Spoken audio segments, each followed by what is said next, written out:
수술 대기 중. 수술실에 들어가기 전 급하게 달려오는 우영우. 정현석 변호사님! 어떻게 왔어요? 지하철을 타고 왔습니다. 만약 수술이 잘못돼 사망하게 되면 다시는 보지 못하니까요. 황당 발언에 엄마. 모두 당황. 엄마, 내가 말씀드렸잖아요. 우영우. 우영우 첫 출근 날. 모든 게 낯설어 헤매고 있는데 친절히 도와주는 이준호. 정명석 변호사 사무실에 노크를 하고 숫자를 세고 공간 이동을 한다. 놀라는 최수연. 법무법인 한마다에서 신입 변호사로 일하게 된 우영우라고 합니다. 뜻밖의 자폐라는 말을 듣고 모두 잠시 놀라고. 이거 뭐 더 할 말은 없고. 최수연이 하지 말라는 사인을 보내지만 제 이름은 똑바로 읽어도 거꾸로 읽어도 우영우입니다. 기러기 토마토 스위스 인도인 별똥별 우영우. 역삼요? 웃음 터진 광민우. 반가워요. 반가웠어요. 아는 사이예요? 로스쿨 동기예요. 너 회사에서는 그런 얘기 하면 안 돼. 기러기 토마토가 뭐야? 안 하기가 쉽지 않아. 자폐인 우영우는 뭐든 반듯하게 정돈하는 습관이 있고 바로 대표 사무실로 가서 자폐인을 받아들인 게 어떻게 된 일인지 묻는다. 서울대 로스쿨 수석 졸업에 변호사 시험 성적 1500점 이상. 변호사한테는 사교성이나 사람들과의 관계가 중요하다며 자폐를 가진 신입을 어떻게 가르치냐며 신입한테 사건 하나 맡겨보겠습니다. 재판 나갈 수 있는 수준이 아니라고 판단되면 그땐 내보내도 되겠습니까? 그러세요, 그럼. 명석은 단단히 마음먹고 사건을 맡겨보는데 자, 피고인은 70대 할머니. 남편이 막말을 하니까 피고인이 화가 나서 남편의 이마를 때렸어요. 남편을 때린 증거물인 다리미를 보며 향고래를 떠올린다. 향고리의 몸은 어두운 회색이나 보랏빛을 띤 갈색으로. 사건 집중 안 해요? 죄송합니다. 고래 얘기 금지. 전치 12주. 피고인은 살인미수 혐의로 기소. 피고인은 살인미수 혐의로 기소. 아니 왜 자꾸 아까부터 말을 따라해요? 명석은 뭔가 다른 행동에 의아해하고 죄송합니다. 반영어 금지. 반향호가 뭔지 묻는다. 남의 말을 따라하는 것으로 자폐의 흔한 증상 중 하나입니다. 남편을 때려 전치 12주를 입힌 할머니를 살인미수로 집행유예를 받으라는데 우영우 변호사가 피고인을 위해서 할 일은 뭐겠어? 집행유예 받으세요. 피고인을 만나보는데 피고인 할머니가 우영우의 행동을 보고 불안해하며 선생님은 제 사건 안 봐주시고요. 아, 저도 같이 합니다. 담당은 우영우 변호사지만요. 불안해하는 할머니에게 이 친구 서울대 나왔습니다. 그제서야 할머니는 안심한 듯. 아, 그래요? 다음 날 정명석에게 다시 가는 이게 우영우. 뭡니까? 변호인 의견서입니다. 아는데 유무죄를 다투어야 될 사건이면 내가 이걸 우변한테 맡겼을까? 제 생각에 이 사건은 유무죄를 다투어야 하는 사건입니다.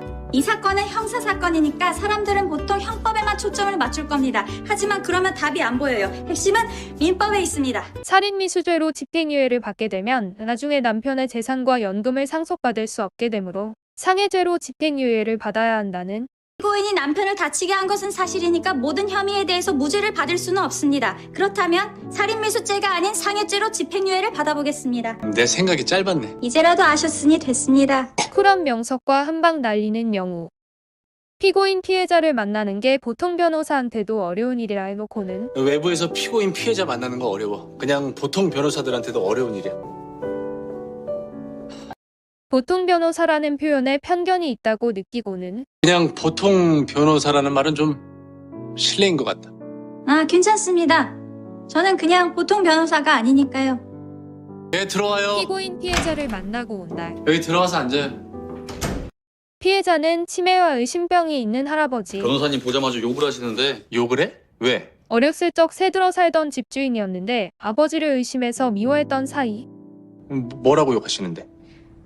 이 육실할 지랄 연병을 떨다 되져버릴 재수없는 호러 새끼야. 찰진 욕에도 놀라고 그걸 또 다 외우는 것에 또한 모두 놀란다. 자, 이 사건 국민참여 재판으로 가자. 할머니 사정이 딱하다는 걸 보여줘야 돼. 그럼 제가 우영우 변호사를 도와서 재판 진행을 하면 어떻겠습니까? 최수연 역시 우영우를 도와 진행을 하고 싶다지만 사정이 딱해 보이기로는 장애만한 것이 없습니다. 그리고 저는 자폐 스펙트럼 장애를 갖고 있고요. 본인이 적임자라 했지만 최현욱 검사님 출석했습니까? 네. 우영우 변호사님 출석했습니까? 그러나 재판 당일 너무 긴장해서 대답도 못하고 명석이 여자 목소리로 예. 죄송합니다. 우영우 변호사 출석했습니다. 우영우. 얼마 후 법률 공부 시간. 변호사 생활을 그렇게 오래 하셨는데 손해가 어떻게 나뉘는지도 모르셨습니까? 몰라서 물어보는 게 아니고 가르치려고 물어보는 거예요. 그렇습니까? 손해를 다른 방식으로 나눌 수도 있다며 땅손물이라니 정말 다행입니다. 손해는 손해 3분설에 따라 이렇게 셋으로 나누기도 하지만 둘로 나눌 수도 있습니다. 정명석을 바라보며 알고 있습니까? 지금 나한테 문제 내는 거예요? 내가 모를까봐? 우영우는 손해를 3분설이 아닌 다른 방식으로 풀어 설명한다. 이 사건의 경우 결혼식 비용이 통상 손해에 해당하는데 토지증여 약속이라는 특별한 사정이 있었던 것입니다. 상대방의 토지증여 미행을 놓고 특별 손해를 어필하는데 그 토지 가격을 특별 손해로 주장하면 훨씬 큰 액수의 손해배상금을 청구할 수 있습니다. 특별 손해 아이디어로 의견서 한번 작성해 보세요. 다 같이 한번 얘기해 봅시다. 네, 알겠습니다. 그 의견서 자기 할 말 다 하고 바로 나가버린다. 자폐어 의로 인해 사건을 맡게 된 정명석. 이 사건 내가 진행할 건데 우영우 변호사도 같이 해줬으면 좋겠어. 피고인한테 자폐가 있거든. 자폐인은 천차만별입니다. 김정우 씨는 정신연령이 6세에서 10세 정도인 중증도의 자폐인인데 자신과는 좀 다르다고 말하고 그래도 자폐에 대한 공식적인 진단명이 뭔지도 몰랐던 나보다는 우변이 낫잖아. 우영우. 의뢰인 측에서 우영우가 자폐가 있다는 이유로 변호를 맡지 못하게 하자 정명석은 바로 한 대표를 찾아가고 자폐가 있으니까 변론이 효과적이지 않을 거란 이유로 재판에 못 서게 하는 건 차별입니다. 아니 이런 애를 도대체 어떻게 가르칩니까? 했잖아요. 정명석 변호사님도 나가지 마세요, 법정. 변호사님이라도 보여주세요. 둘이 한 팀이라는. 우영우의 절친인 동그라미가 아버지의 상속 문제로 의논한다. 동동일 씨가 상속법에 관해 거짓말을 한 것은 법적으로 기망행위에 해당합니다. 기만행위? 기망입니다. 기만? 변호 안 해준대. 안 해주는 게 아니라 승소하기는 어려울 거라고 말씀드렸잖아요. 그게 그거잖아요. 우영우 변호사는요. 실물을 모르는 애송이입니다. 애송이입니다. 자신의 자폐가 의뢰인에게 도움이 안 된다는 생각에 사표를 두고 동그라미를 보내 정명석에게 도움을 구하라고 했으나 14년차 변호사로서 가장 난감한 게 뭔지 알아요? 조금의 망설임도 없이 바로 대답한다. 회전문. 뭐? 아무튼 난 이 사건 안 맞습니다. 더 할 말 있으면 직접 와서 하세요. 우영우. 동그라미 아버지의 상속 사건을 해결하기 위해 회사에 다시 오게 되는데 저 퇴사 처리되었습니까? 아직 안 됐는데 지금 막 하려고. 오늘부터 다시 출근해도 되겠습니까? 그냥 그러세요. 앞으로 우변은 월차 못 씁니다. 별근으로 다 땡겨 썼으니까. 월차는 원래도 못 썼습니다. 역시 언제나 할 말은 다 한다. 한마디를 안 줘, 씨. 어느 날 정명석이 우영우를 호출해서 5억 월을 부탁한다. 최수연 변호사가 뭐랄까 좀 지나치게 열정적이라고 할까. 사건을 같이 하면서 좀 워워 시켜주면 어떨까 하고. 워. 시켜주라고. 릴렉스. 우영우. 우영우가 급하게 달려와서 제주도 출장을 가까운 신청하는데 바다에 남방 큰 돌고래들이 살고 있는 제주도로 가보자 합니다. 그 사건은 수입료는 넉넉히 주겠다는 사찰문화재 관람료 사건. 가볼까? 제주도? 정명석 변호사님도 가실 겁니까? 이렇게 모인 것도 인연인데. 그렇게 모두 제주도로 오게 되고 일어나 절하세요. 158배의 지심 지명료를 올리는 겁니다.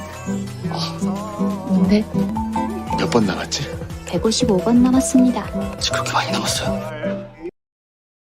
며칠 후 한바다가 어느 기업의 직원 해임에 도움이 되도록 법률 자문 의견서를 불합리한 내용으로 작성해준 사실을 알게 된 우영우는 자신의 목표를 법적으로 문제 없이 달성할 수 있도록 의견을 제시한 겁니다.